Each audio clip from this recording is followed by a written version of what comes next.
Hello everybody, Jackson here with the Well Squad. Today we'll be talking about the quick ratio, which is a measure to value a company. And it's basically just seeing if the company could pay its short-term debt obligations.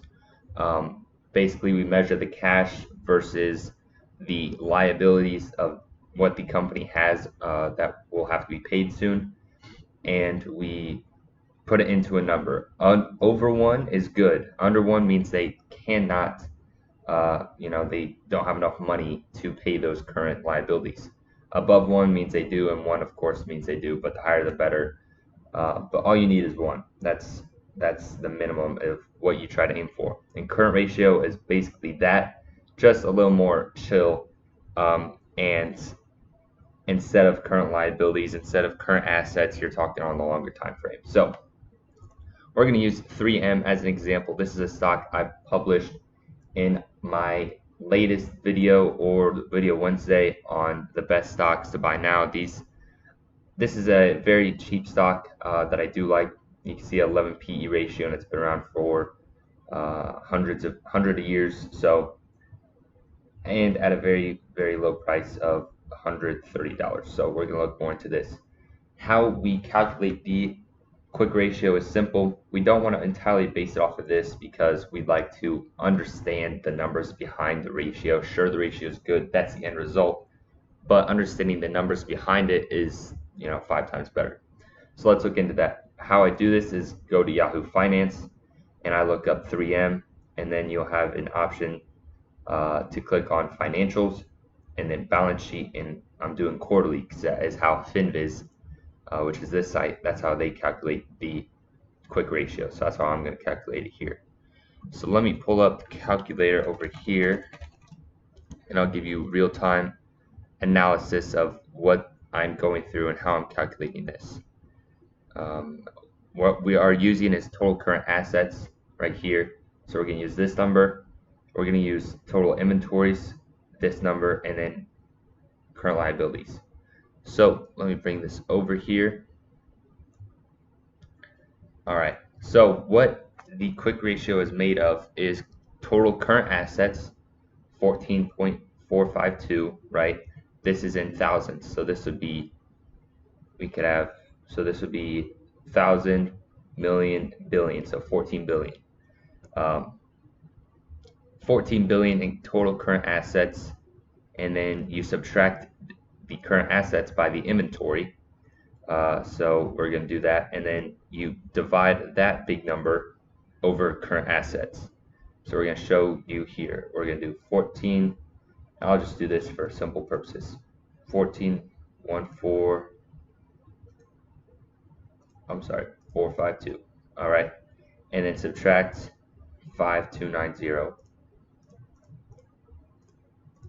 Get 9,162. So 9 billion.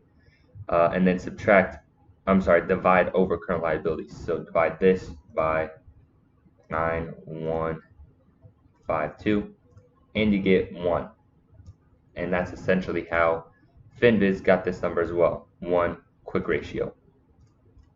Now, quick ratio is a measure of liquidity, basically saying that 3M has the obligations, has the means to pay that liability, which is a debt, off within the current 3 months, because this is cash, made up of cash, receivables, and inventory. But inventory is kind of a harder sell, so that's why we subtract it. Now, current assets, on the other hand, not current assets, the current ratio is all of current assets. So instead of just minus inventory, you're keeping inventory in there. So it's total current assets over total current liabilities. It's an easier calculation, but it's less liquid because inventory is not as liquid as receivables or cash. I hope that makes sense. So when you see a stock with a 1 quick ratio, 1.6 current ratio, you should have no worry of if they have money to pay their debt. Now, if the quick ratio is 0.1, then you should be very worried. Avoid that stock. 0.8, 0.9 is sometimes common, but if these large stocks like Apple or let's say Walmart has those ratios, then you should not worry because they will pay them off here soon. They just don't have it currently.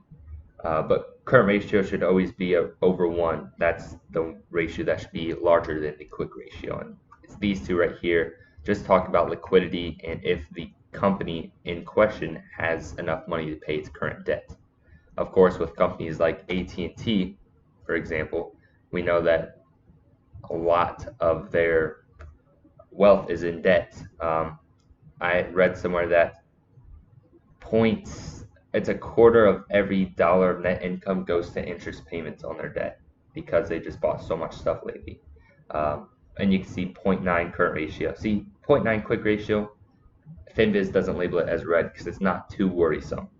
But 0.9 quick, but 0.9 current ratio, that's scary because that's everything over your current liabilities. And they might have to raise more debt for that. Who knows? So just from the looks of it, AT&T looks pretty good, right? 7 PE ratio or 8 PE ratio, 7.4 PE ratio, no PEG ratio because we could see the EPS is 2.37, but we look further into that and they did lose money last year. But a dividend of 5.73%, which was just cut from, was it 9% or so? So there's more to it than just the front numbers. You have to look into these ratios to see if the company has enough liquidity to pay back its debt. That is the video. Thank you for watching. End result, 3M does have enough money, AT&T does not. Thank you for watching.